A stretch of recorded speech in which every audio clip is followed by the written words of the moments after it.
One of the most watched videos on my channel comes from Sonic Riders, where I try to beat every cup in the game as Cream using Cannonball, which is considered to be one of the worst extreme gears in the game. A lot of you enjoyed that video, and I had a ton of fun making it. But a year later, and even around the time I released it, I realized that it was a bit rushed to meet my weekly upload quota, and it could have been so much better. Like, I should have talked about how to break out of a slipstream, or acknowledged that the reason I kept falling off of the cliffs and sand ruins was partially because I was dumb, and also because the sand was pushing me downward. Now, don't get me wrong, I'm stoked that so many people had a good time watching some random guy on the internet clowning around on Sonic Riders, but I won't lie, my indifference on that video kinda kept me away from the series for a while. But time marches on, and I wanted to give a long overdue follow-up to that challenge with the sequel, Sonic Riders Zero Gravity. While I thoroughly enjoyed Riders when it first came out, I didn't play Zero Gravity. I certainly remember seeing it on display at stores when I was a kid, but I guess other things caught my attention, and I just forgot to ask for it for Christmas. Perhaps if one of the best Sonic games hadn't also released that same year around the holiday season, it wouldn't have slipped my mind. Although, maybe it wasn't such a bad thing to have skipped it. Based on what I've heard from others who've played it, it seemed like it was a big step down from Riders. Though as most know, you gotta come to your own conclusions when it comes to Sonic games. Zero Gravity ditches air from the last game, and instead has a gravity mechanic. With gravity, you can perform what's called a gravity dive and gravity control. Gravity dive acts like a boost, and while flying in the air, you can access out-of-reach areas of the tracks, and perform a meteor burst by touching some of the debris that'll fly around you in specific areas. Gravity control helps you get through sharp turns, and can be used to access alternate paths. Also, while every character has a type, the paths they can use in the races are dependent on their extreme gear and the gear parts attached to it. Parts can be activated and changed when you collect enough rings. Each one will give you an upgrade, and some will modify or transform the extreme gear, so you can access new paths. There's a ton of extreme gears to choose from, and I wanted to find out which one was the worst of all. Based on popular opinions, it seems the most notorious extreme gears are the Chaos Emerald and Mag. The Chaos Emerald turns Sonic into Supersonic. Normally, Supersonic is a powerful form, but in Zero Gravity, he's lackluster at best. Sonic won't transform until you've collected at least one ring, which can take a moment in some tracks. If you collect 60 rings, Supersonic will go faster, at the cost of 5 rings per second, so you have to constantly be on the lookout for more. You can change gears to get a magnetic shield that'll stay activated until the race is over, but with how fast your rings will drain, especially when using any gravity, this doesn't help as much as you think it would. Then there's the Mag, which has low speed, an almost non-existent GP gauge, and can't utilize most type-specific routes. Its saving grace is its third gear part, which will give you unlimited GP for 25 seconds, all at the small price of 100 rings. I chose to go with the Mag so I could play as Cream, since stat-wise, she's one of the slower characters in the game, and also because I wanted to give her and myself a shot at redemption with this challenge. But to make sure I covered all my bases, I reached out to the Zero Gravity speedrun community to confirm that I was going in the right direction. Community members Dillcat and Forden both confirmed that the Mag was the worst extreme gear, and also shared that there are worse characters to pair it with than Cream. Dillcat told me that power type characters drain GP faster than any other type, and with there being such a low GP gauge on the Mag already, the two make for an awful combo. After learning this information, I had already completed the Heroes Cup with Cream, and being new to the game, that took a lot of time. Nevertheless, I wanted to start over with a power type character, and I couldn't think of anyone else to join me on this journey but the fighting freak Knuckles himself. So let's see if you can beat every cup in Sonic Riders Zero Gravity only using the Mag.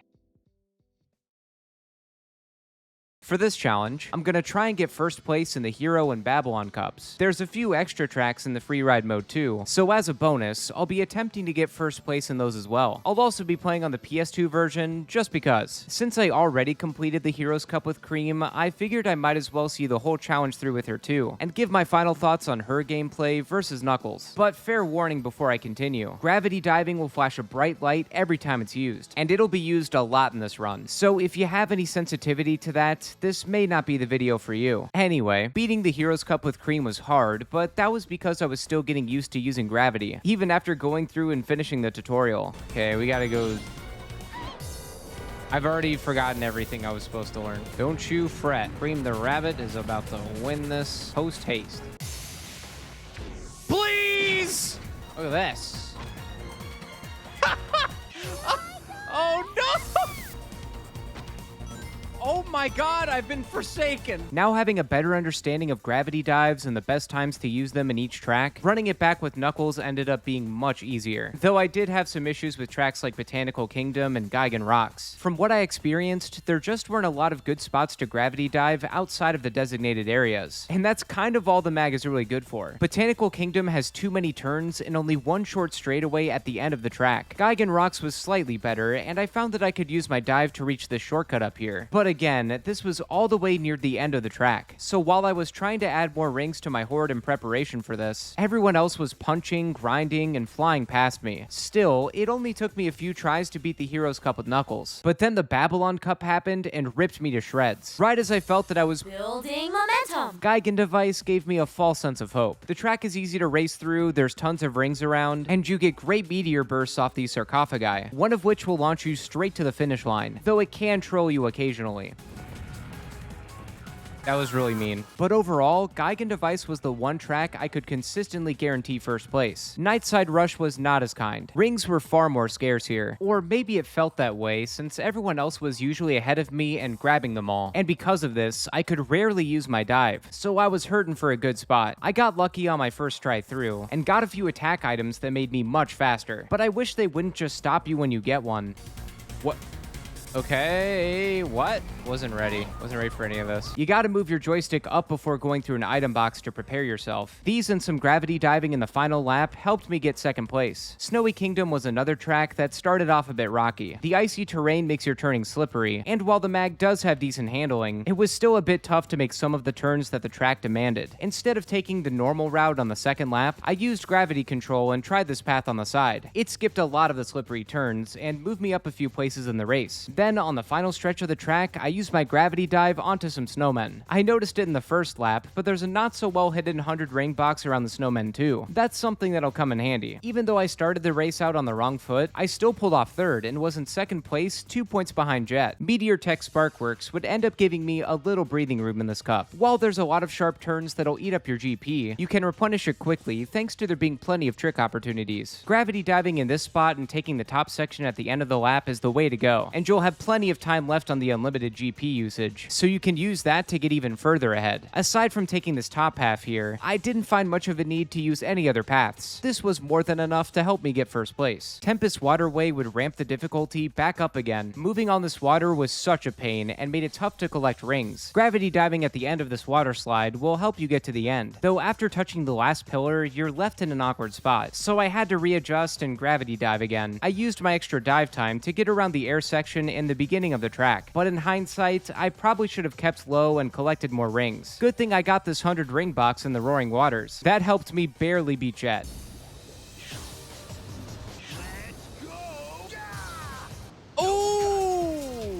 I was like, maybe I shouldn't have activated the zero gravity, but it's not called Sonic Riders regular gravity. It's called Sonic Riders Zero Gravity. Look at that. Now I led the cup with 2 points ahead of Jet. Security Corridor is the final track, and I was not doing well here in the slightest. With all the sharp turns and the track constantly having you move around, I couldn't find a whole lot of opportunities to gravity dive. Even the area you're supposed to dive in seems somewhat ineffective. I ended in fourth, and Jet unsurprisingly got first. I'd say that's not too shabby for my first time through. I did a lot better than I expected. Couple more tries of this and I should be good to go. Just let me hydrate real quick with a swig of this stuck in the Babylon Cup for 6 hours potion. I can't turn around! It won't let me turn around! First place, Jet. Oh, my favorite. What? That's never hit me before. That is such a... Dude, it's such a troll. It is such a troll. I hate this level. What I thought was a pretty promising finish for my first try in the Babylon Cup turned out to be a total fluke, and I'd soon find out that I was ill-prepared for these races. No idea what the hell happened. Wait, it turned me around? Is that what I couldn't even comprehend what the just happened. I don't rage too much. I do, but... Oh my God, like that! Jet just gets so far ahead, dude. What the Let's analyze the issues here, starting with this cup's rival, Jet the Hawk. Jet will almost always be in first place at all times, and that is one of the biggest reasons why I struggled in this cup. I mean, Sonic served as the rival in the Heroes Cup, but he never felt like that much of a problem. Jet and I traded wins back and forth, which meant our scores were usually tied or close together. But if I got lower than second in any race, you can bet your bottom dollar that Jet would be banking a heap of points in first and widening the gap. That brings me to my next problem, which was the mag's inability to utilize most of the special paths in every track. Oh, we are power. We have the power stat. We will run through this just as we were supposed to. This didn't matter as much in Gigan Device, Snowy Kingdom, and Meteor Tech Sparkworks. I could get first place easily in all those tracks, but everywhere else was a crapshoot. Where I somehow placed second on my first try in Nightside Rush, I found myself fighting for my life to have a shot at anything above fourth place. The lack of rings for my gravity dive was no help either, and I figured I was doomed, since everyone else had ample opportunities to zoom past me. This was especially bad in Tempest Waterway and Security Corridor. Tempest Waterway was easily my least favorite track in the whole game, and it's all because of this stupid water. I could hardly navigate through the rapids and missed a ton of item boxes and rings. Oh my I suck at Sonic Rider Zero Gravity so bad, dude. I suck at Sonic Rider Zero Gravity. Security Corridor wasn't as bad in terms of track hazards, but it was another race that I felt like I could never get ahead in, since there were so many paths that I couldn't use. Overall, the mag shortcomings held me back significantly, and with failure after failure to pass the Babylon Cup, it became abundantly clear to most of those watching the live stream of this run that I wasn't utilizing the mag to its full potential. So with some help from others in my chat, I'd figure out what I was missing. First thing I want to address are tricks. I briefly brought it up earlier, but tricks can be performed by jumping off of a ramp or ledge. Moving your joystick up, down, left, or right as you jump will change the trick you do. Well-timed jumps can give you access to out-of-reach areas too. You'll be given a rank based on the timing of your jump, along with some extra GP depending on your rank. X ranks give you the most GP and can be attained with perfectly timed jumps. Obviously, I've been performing tricks throughout this whole run, but I felt I should mention that I wasn't as worried about performing X tricks, since the mag has such a low GP bar and it didn't really feel like it made much of a difference. At Nightside Rush, I mentioned that it was a bit tough to gather rings, and that's true, but only on the main path. My stupid ass didn't consider that I was still capable of taking other routes, just not most type-specific ones. That's totally on me, and at a certain point, I was just running on autopilot, and didn't really consider going out of the flow of normal traffic. If you gravity control on the side here, you'll access a new path, which I believe is also a shortcut, and it's loaded with rings. This helped me reach the 100 I needed a lot faster, giving me more opportunities to gravity dive, which I used to access the upper area of the end of the track. Though even with taking these paths, Jet was still a formidable foe in the race. I rarely ever took first place here, but regularly getting in the top 3 was a huge improvement. I could have also switched my route up in Tempest Waterway to avoid some of my hated water segment, but for whatever reason, I stuck to the normal path and gathered as many rings as I could. I usually had enough to gravity dive by the time I reached the pillars. Then with the remainder of my dive, I ran with the water and collected more rings. This kept my ring count healthy, and I almost always had enough to dive near the end of every lap. Sometimes I'd even be able to reach the shortcut up here, but like Nightside Rush, there were still downsides. I continued to miss item boxes, and lining yourself back up after meteor bursting off of the pillars was not always fun. It was a rage-inducing track for me, but when things worked out, they worked out well. That just leaves Security Corridor, another track where I was just too blind to see that I could have been using my gravity control to access new paths. At the start of the track, you can use your gravity control to destroy this fan, which I kinda thought was part of the scenery. Then towards the end of the track, there's another huge fan that you can destroy with either the gravity dive or control. This will bring you right to the finish line, and if you use your dive, you can hold on to it to get through that first shortcut again too. And just in case you missed the big fan, there's a 100 ring box nearby that you can snag for your next gravity dive. Some thinking outside of the box and properly utilizing the gravity control cracked the Babylon Cup wide open. Not long after practicing my problem tracks, I'd be looking at a 6-point lead over Jets going into Security Corridor, but it was still my race to lose. I just needed to place around the top 3 and the nightmare would be over. I don't know if third's gonna be enough. Oh my god. No way, man. Wait. Holy smoked. Well, I didn't get in the top 3, and even messed up the large fan shortcut when it mattered most. But a win is a win. Finally, I was free from the shackles of the Babylon Cup, and could carry over to the last 3 races that I had left to do. Those are Astral Babylon and 80s and 90s Boulevard. There's also Mobius Strip, but the mag has so little GP that it can't be used there. Amongst the 3, the only one that gave me a real hard time was 80s Boulevard. Astral Babylon is just a large rectangle, and you can skip a lot of the track by using gravity control. 90s Boulevard was also just an easy track. I was in the lead for most of this race, so much so that I threw caution to the wind and almost lost to Rouge at the last second.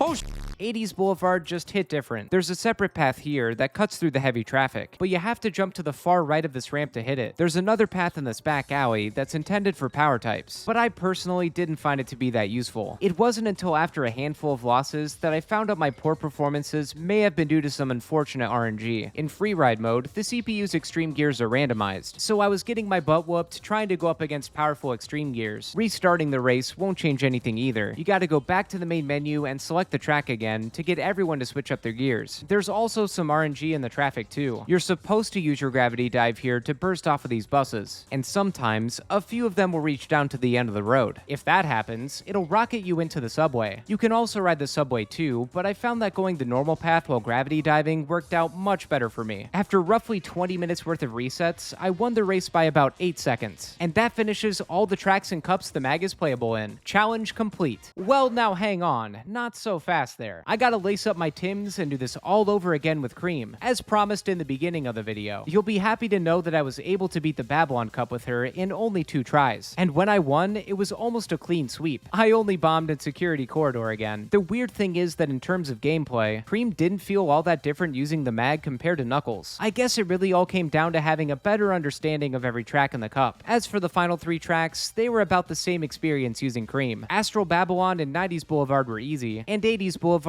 just gave me some RNG trouble. But for good measure, I did go through the Babylon Cup one more time as Shadow, because if I was going to do 2 different character types with the mag, I might as well do the only other one. And yeah, it was another stomp. But surprisingly, I got first in Security Corridor this time. The only track I didn't get first in was Tempest Waterway. I didn't feel the need to go through the other tracks with Shadow. I think this win gets the point across and proves that you can beat every cup in Sonic Rider Zero Gravity only using the mag. Thank you all so much for watching, and a special thanks to Dilcat and Forden for sharing their inputs with me on why the mag is one of the worst extreme gears in the game. Dilcat is an amazing speedrunner, and if you'd like to check out his content, be sure to check out his link shared in the description. Also, Forden and his team are working on a Sonic Riders mod called Sonic Riders Future. Future adds additional content to the game and looks to balance Sonic Riders' original gameplay while implementing innovative tweaks and quality of life changes that look to benefit both casual and veteran players alike. If that's something you'd like to check out, links to that can also be found in the description. Now for my final thoughts on this run. The mag is without a doubt a terrible extreme gear. I was far slower than everyone else, and not being able to grind on rails or go through most of the special paths put the hurting on me in the beginning. But at the end of the day, if you know the shortcuts you can take, collect enough rings, and use your gravity control and dives wisely, completing the game with the mag won't be as hard as I made it seem. Sure, it's slow as hell, and it can take forever to get 100 rings, but I'd say the core of my issues mostly lied without knowing the ins and outs of every track. Once you get those down, you'll have little to no problem winning. To compare Knuckles and Cream's gameplay, as I mentioned before, I hardly noticed much of a difference. I did find myself being able to hang on to a little more GP as Cream than Knuckles, and her turning was a little better than his, but that was about it. Again, I think the only reason I nearly wiped with Cream was having prior experience in the Babylon Cup, exactly like how the changeup was from her to Knuckles in the Heroes Cup. The mag just makes this game a slog, but after playing through as some other characters in Extreme Gears, I have to say that I don't think that there's all that much to write home about with Zero Gravity. Riders felt so alive and fresh. It wasn't perfect, but it was innovative and fun. Zero Gravity just seems like it oversimplifies the gameplay to better suit the casual player, which is fine, but in my opinion, it falls flat. All in all, Zero Gravity wasn't a bad time, but it wasn't the best either, although I only have Riders to compare it to. Next time I visit this series, I'll be looking at Free Riders, with the Kinect ready to go. Be sure to hit the like button if you enjoyed this video. Also, I stream all of my challenge runs live on my Twitch channel, and here on YouTube. If you'd like to check that out, be sure to subscribe or follow me on Twitch. The link to my Twitch channel, along with links to my other social media accounts, can be found in the description. If there's a challenge run you'd like to see, you can also check out the description for a direct link where you can submit your ideas. Thanks again for watching, everyone. See you in the next video.